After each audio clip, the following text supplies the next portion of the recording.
آج رحیم نویردم میگه که من شب عملیات اومدم دیدم که خلاصه آقا مهدی باکری ما رو گذاشته گردان احتیاط.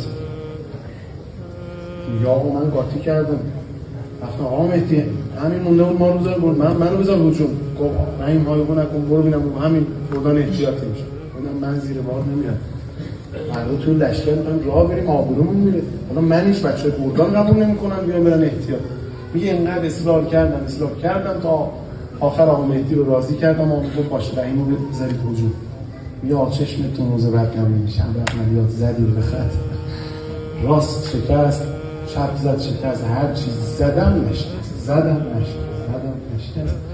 بودم بیسیم صدا میزنه که آقا رحیم آقا مهدی کارت داره. جانم آقا مهدی که با همون لحجه ترکی با رحیم سنبولی ها گفت رحیم نمیشکنی من؟ گفتم نه آقا مهدی نشکست. گفت یه چیزی بهت میگم احساس کردم که میخواد یه نکته تاکتیکی بهم بگه. گفتم جانم آقا مهدی. گفت رحیم که امشب اون خط نمیشکنه. گفتم چرا آقا مهدی؟ گفت به خاطر اینکه رحیم پیش خدا نشکسته.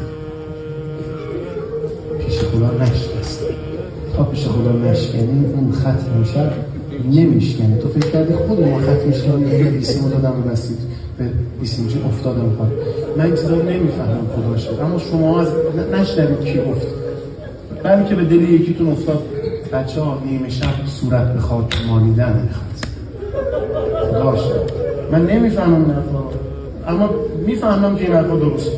شب صورت به خاک مالیدن میخواد. شب باشید صورت به خاک بمالید.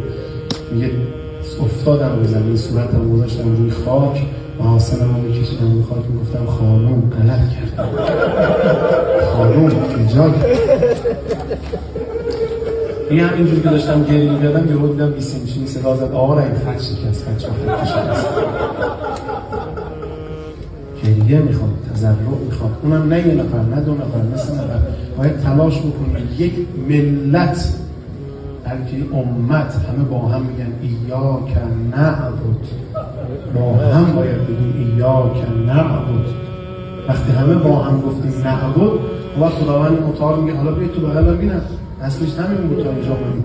آمریکا داره سر به سرتون میذاره میزنم نابود میشن جا بلند نمیشه. شما هم نمیخواد. همین با این گرد خاک با هم این چهار تا غبار با این طوفان تو طبس یه جوری میزنم سیبو تو دهنش که نفهمم از کجا خورده.